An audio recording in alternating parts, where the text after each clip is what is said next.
Sun next ആപ്പിലൂടെ നിങ്ങളുടെ ഇഷ്ടപരമ്പരകൾ സംപ്രേക്ഷണ ശേഷം തികച്ചും സൗജന്യമായി കാണൂ. ഉടൻ സൺ നെക്സ്റ്റ് ആപ്പ് ഡൗൺലോഡ് ചെയ്യൂ. പൂജ, തിയേറ്ററിലെ കാര്യങ്ങളൊക്കെ ഞാൻ പ്രത്യേകം പറഞ്ഞു തരേണ്ട ആവശ്യമുണ്ടോ? ഇപ്പൊ അങ്ങോട്ട് കയറാൻ പറ്റില്ല. നീ സ്റ്റാഫ് റൂമിൽ ചെന്നിരിക്കെ, ഞാൻ അങ്ങോട്ട് വരാം. പൂജ, ഹോസ്പിറ്റൽ പ്രോട്ടോകോൾ ഒക്കെ നിനക്കും അറിയാവുന്നല്ലേ? നോക്ക, എന്റെ പൂജയുടെ കേസ് എന്ന് വെച്ചാ അത് എന്റെ കേസാ. നീ അതൊക്കെ എനിക്ക് വിട്ടേരെ, ഞാൻ നോക്കിക്കോളാം. ദൈവത്തിന്റെ അടുത്ത ആളല്ലേ നീ? പ്രാർത്ഥിക്ക്. നിന്റെ പ്രാർത്ഥന ദൈവം കേൾക്കും. നീ ധൈര്യമായിട്ടിരിക്കെ, ഞാൻ അങ്ങോട്ട് ചെല്ലട്ടെ.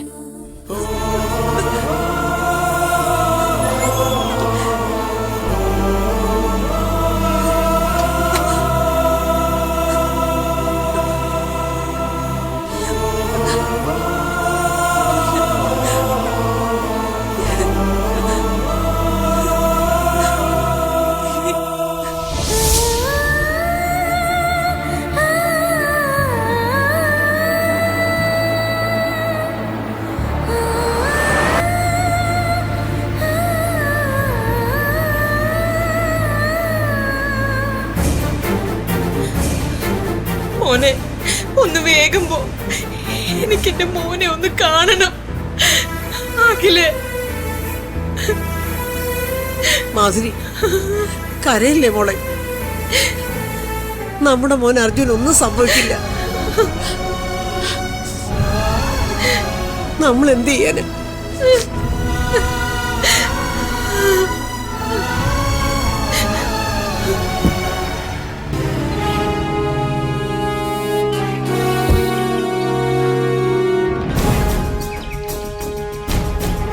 നമുക്കിനി പോകാം. ടെൻഷനൊക്കെ അങ്ങ് മാറ്റ്.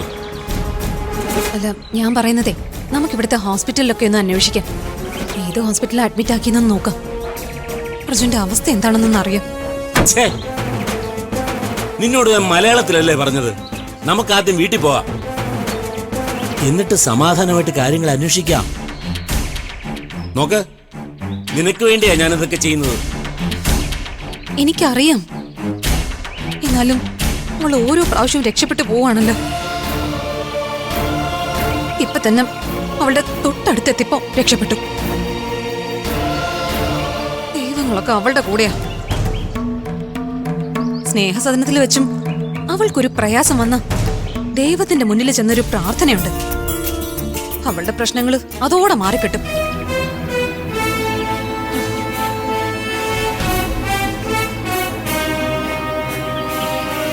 നമ്മള് എത്രയൊക്കെ അവളെ ഇല്ലാതാക്കാൻ ശ്രമിച്ചാലും ദൈവത്തിന്റെ ഒരു കൂട്ട് അവൾക്കുണ്ടാവും.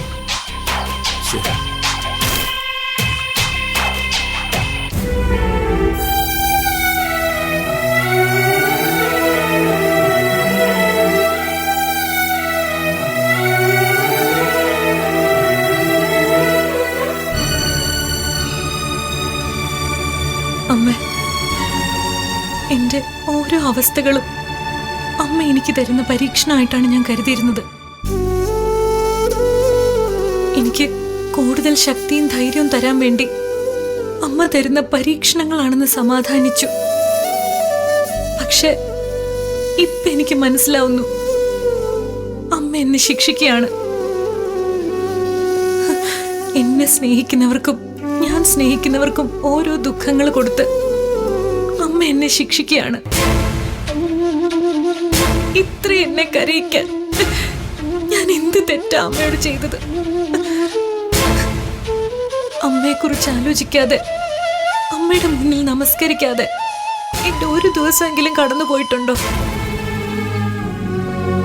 ഞാനൊരു മാല ധരിക്കുന്നതിനേക്കാൾ എത്രയോ സംതൃപ്തിയും സന്തോഷമാണ് അമ്മയുടെ ചിത്രത്തിൽ മാല അണിയിക്കുമ്പോ എനിക്ക് കിട്ടുന്നത്. എന്റെ നേർച്ചകളിൽ എന്തെങ്കിലും ഒരു പിഴവ് സംഭവിച്ചിട്ടുണ്ടോ? അഥവാ അങ്ങനെ സംഭവിച്ചിട്ടുണ്ടെങ്കിൽ ഇങ്ങനെയാണോ ശിക്ഷിക്കുന്നത്? അമ്മ, അർജുൻ സാറിന് ഈ അപകടം വരാൻ കാരണം ഞാനാ. എന്നെ രക്ഷിച്ച് അർജുൻ സാർ അപകടം സ്വയം ഏറ്റുവാങ്ങുകയായിരുന്നു. എന്തെങ്കിലും ചെയ്യൂ അമ്മ. ഇങ്ങനെ ത്യാഗം ചെയ്ത ഒരാളെ അമ്മ കൈവിടുവോ? അമ്മ വേണമെങ്കിൽ എന്റെ ജീവൻ എടുത്തോളൂ. അർജുൻ സാറിന്റെ ജീവൻ തിരിച്ചു തരൂ. അർജുൻ സാറിന് എന്തെങ്കിലും സംഭവിച്ച അമ്മയുടെ മുന്നിൽ നിന്ന് ഞാൻ ശപഥം ചെയ്യാണ്, ആ നിമിഷം ഈ ഭൂമിയിൽ എന്റെ ജീവിതം ഞാൻ അവസാനിപ്പിക്കും. അമ്മ, എന്നേക്കാ വലിയ ഭക്തയാണ് അർജുൻ സാറിന്റെ അമ്മ. അർജുൻ സാറിന് എന്തെങ്കിലും സംഭവിച്ച ആ അമ്മയുടെ അവസ്ഥ എന്താവും ഊഹിക്കാൻ പറ്റുമോ അമ്മയ്ക്ക്? അഖിലിനും സായുനും ഏട്ടനെന്ന് വെച്ച ജീവന. ഹൃദയം നിറച്ച് മകനോടുള്ള സ്നേഹമായിട്ട് ആനന്ദ് സാർ കഴിയുന്നത്. ആ അച്ഛന്റെ അവസ്ഥ, അച്ഛമ്മയുടെ അവസ്ഥ, അവർക്ക് വേണ്ടി ഞാൻ പ്രാർത്ഥിക്കുകയല്ല, യാചിക്കുക. കരുണ കാണിക്കണം. അർജുൻ സാറിന്റെ ത്യാഗം അമ്മ കണ്ടിട്ടുണ്ടെങ്കിൽ, ആ ത്യാഗത്തെ അനുഗ്രഹിക്കുന്നുണ്ടെങ്കിൽ അർജുൻ സാറിനെ വേഗം സുഖപ്പെടുത്തണം. അങ്ങനെ സംഭവിച്ചില്ലെങ്കിൽ അമ്മ, ഞാൻ ഒരിക്കൽ കൂടി പറയാ, ഉറപ്പായും ഞാൻ അമ്മയുടെ മുന്നിൽ ജീവൻ ഒടുക്കും. അമ്മ കരുണ കാണിക്കണം. അർജുൻ സാറിനെ ജീവിതത്തിലേക്ക് കൊണ്ടുവരണം.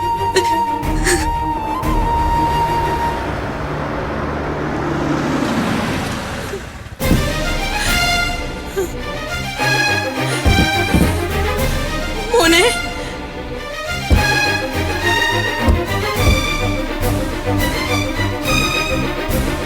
മോനെ, മോനെ. അമ്മേ, അമ്മേ ബഹളം വെക്കാരിയമ്മേ, സമാധാനിക്ക്, നമുക്ക് കാണാം. അമ്മ ബഹളം വെക്കാതിരി, പറയുന്നത് കേക്കമ്മ. നമുക്ക് കാണാം. നീ ബഹളം വെക്കാതെ എനിക്ക് എന്റെ മോനെ അറിയാതിരിക്കമ്മ, പറയുന്ന കേക്ക്. അഖിലേ, ഡ്യൂട്ടി റൂമിൽ ആരെങ്കിലും ഉണ്ടോ നോക്ക്. അവരോട് പറ ഒന്ന് അകത്ത് കയറണം. ഡോക്ടർ, ഞങ്ങൾ അർജുന്റെ ഫാമിലിയാ. അവൻ എങ്ങനെയുണ്ട് ഡോക്ടർ? ഞങ്ങൾക്കൊന്ന് അകത്ത് കയറി കാണണം. സോറി, ഇപ്പൊ അകത്തേക്ക് ആരെയും അനുവദിക്കാൻ പറ്റില്ല. ഡോക്ടർ, അങ്ങനെ പറയല്ലേ. എന്റെ മോനെ എനിക്ക് ഒന്ന് കാണണം പ്ലീസ്. ഡോക്ടർ ഇതവന്റെ അമ്മയാ, അവനെ ഒന്ന് കണ്ടോട്ടെ. മകന് നല്ല ചികിത്സയ്ക്ക് വേണ്ടിയാ ഇപ്പൊ കാണാൻ പറ്റില്ലെന്ന് പറഞ്ഞു. അർജുന് ഒരു എമർജൻസി സർജറി ഉണ്ട്, അതിന് കൺസെന്റ് വേണം, ഇതിലൊരു ഒപ്പ് വേണം. തരൂ ഡോക്ടർ, ഞാൻ ഒപ്പിട്ട് തരാം. ഞാൻ അവന്റെ അച്ഛനാ. അത് പറ്റില്ല, നേരത്തെ ഒപ്പിട്ട ആള് തന്നെ വേണം, വൈഫിന്റെ ഒപ്പ് തന്നെ വേണം.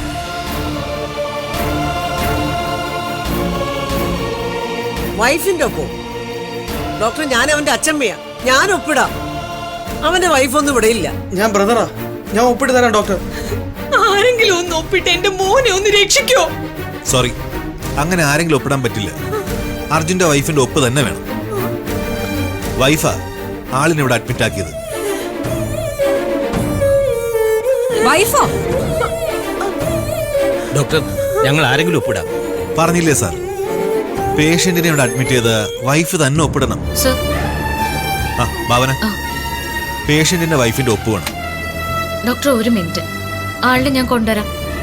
ഞാൻ പറഞ്ഞല്ലോ നേരത്തെ, എനിക്കറിയാം, ഞാൻ കൊണ്ടുവരാം. ശരി. ആനന്ദേട്ടാ, അമ്മേ, എന്തൊക്കെയാ ഇവിടെ നടക്കുന്നേ? ഈ ഭാവന എന്ന് പറഞ്ഞവള് അർജുന്റെ ഏത് ഭാര്യയെ വിളിക്കാനാ പോയിരിക്കുന്നേ?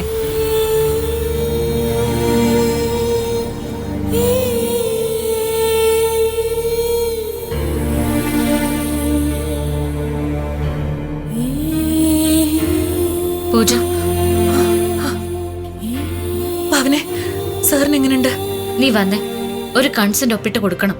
വേഗം വാ, വന്നേ, വാ.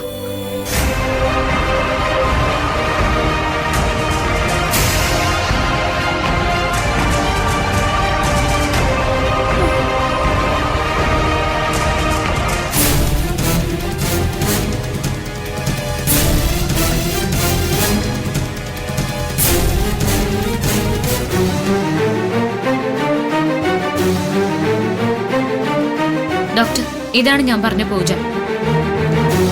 പെട്ടെന്ന് ഒപ്പിട്ട് വന്നു. Okay sir. പൂജ, പൂജ, ഇവിടെ ഒപ്പിടും. ഒപ്പിടാൻ ഇവിടെ വേറെ ആൾക്കാരുണ്ട്. പൂജ, ഒപ്പിട്ടെ. ഓഹോ, അപ്പൊ ഇതിന്റെ പുറകിൽ നീ ആയിരുന്നല്ലേടി? ആരെ കൊണ്ടാടി അവനെ കൊല്ലിക്കാൻ നോക്കിയത്? Shut up. മധു